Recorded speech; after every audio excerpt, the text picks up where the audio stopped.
friends, வணக்கம். Welcome to Anitha's healthy kitchen. இன்னைக்கு நம்ம பார்க்க போறது ருசியான மாங்காய் பச்சடி எப்படி செய்யலாம் தான்.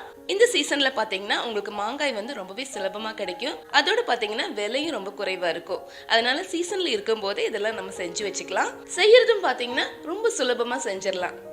இப்ப வாங்க அந்த சுவையான மாங்காய் பச்சடி எப்படி செய்யலாம்னு பார்க்கலாம்.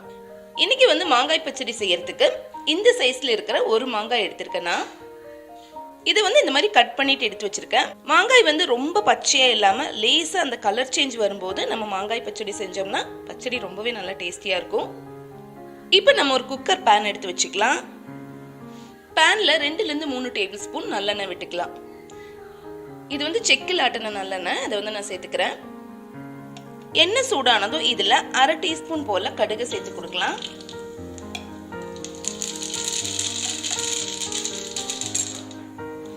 இது கூடவே பாத்தீங்கன்னா ஒரு 2-3 காஞ்ச மிளகாவை சேர்த்துக்கலாம். இதோடய பாத்தீங்கன்னா கொஞ்சமா கருவேப்பிலையும் சேர்த்துக்கலாம். அடுத்ததா இதுல 2 பச்சை மிளகாவை கட் பண்ணி வச்சிருக்கேன், இதையும் சேர்த்துக்கலாம். பச்சை மிளகாய் சேர்த்து பச்சை மிளகாய் லேசா வதங்கி வந்ததுக்கு அப்புறமா இதுல ஒரு துண்டு இஞ்சியை கட் பண்ணி வச்சிருக்கேன், இதையும் சேர்த்துக்கலாம். இதை வந்து நல்லா பொடியா கட் பண்ணிட்டு சேர்க்கணும். நம்ம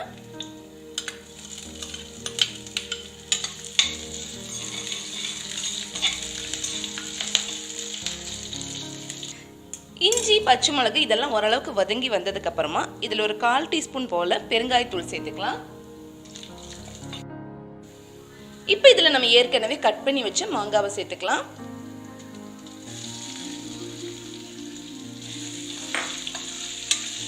மாங்காய் சேர்த்து ஒரு 2 நிமிஷம் போல லோ ஃப்ளேம்லயே வச்சுட்டு வதக்கி கொடுக்கலாம்.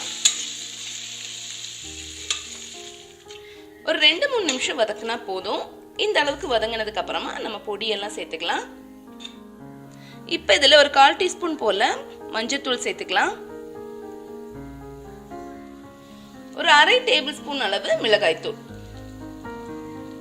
ஏற்கனவே நம்ம பச்சை மிளகாய் சேர்த்திருக்கோம், அதனால அதோட காரத்துக்கு ஏத்த மாதிரி நம்ம மிளகாய்த்தூளை அட்ஜஸ்ட் பண்ணிக்கணும். இது 2 சேர்த்ததுக்கு அப்புறமா ஒரு 1 நிமிஷம் நம்ம வதக்கிக்கலாம்.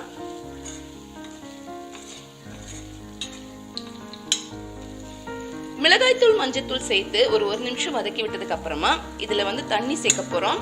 தண்ணி வந்து நம்ம ரொம்ப சேர்த்தக்கூடாது. நான் வந்து ஒரு 1/2 கப் போல சேர்க்கிறேன்.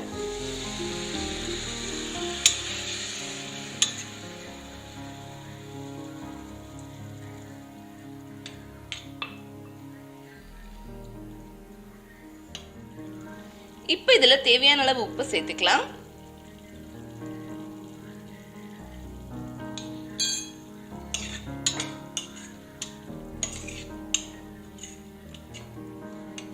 உப்பு சேர்த்து நல்லா கலந்து விட்டதுக்கு அப்புறமா குக்கர் மூடியை மூடி நம்ம ஒரு விசில் வைக்க போறோம்.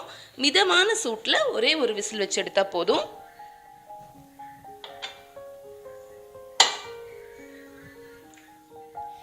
இப்போ ஒரு விசிலுக்கு அப்புறமா பிரஷர் எல்லாம் போயிடுச்சு, நம்ம திறந்து பார்க்கலாம்.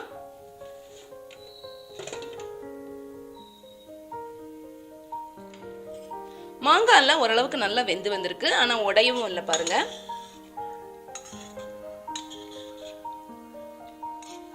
இப்போ ஸ்டவ்வை வந்து ஒரு மீடியம் ஃப்ளேம்ல வச்சுக்கலாம்.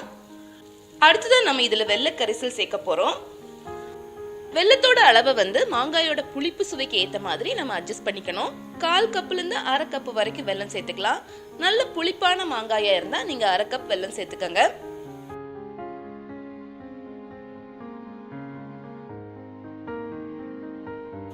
இந்த வெள்ளை கரைசல் சேர்த்து ஒரு 1-2 நிமிஷம் இந்த வெள்ளை கரைசல்லே இந்த மாதிரி கொதிக்கட்டும். ரொம்ப கெட்டியாக கூடாது. இந்த மாதிரி கொஞ்சம் கொழகொழப்பான தன்மை வந்தது நம்ம ஸ்டவ் ஆஃப் பண்ணிடலாம்.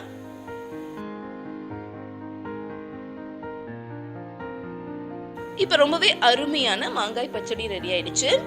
இனிப்பு, புளிப்பு, காரம் எல்லாம் சேர்ந்த இந்த மாங்காய் பச்சடி வந்து எல்லா விதமான சாதத்துக்கும் ரொம்பவே நல்லா இருக்கும். நீங்க வந்து ஒரு கிளாஸ் கண்டெய்னர்ல போட்டுட்டு ஃப்ரிட்ஜ்ல 1 வாரம் 10 நாள் வரைக்கும் ஸ்டோர் பண்ணி வச்சுக்கலாம். இதே மாதிரி அளவுகளோட நீங்களும் செஞ்சு பார்த்துட்டு இந்த மாங்காய் பச்சடி எப்படி இருந்ததுன்னு ஃபீட்பேக் அனுப்புங்க. இந்த ரெசிபி உங்களுக்கு ரொம்ப பிடிச்சிருந்ததுன்னா கண்டிப்பா லைக் பண்ணுங்க, அதோட ஷேர் பண்ணவும் மறக்காதீங்க.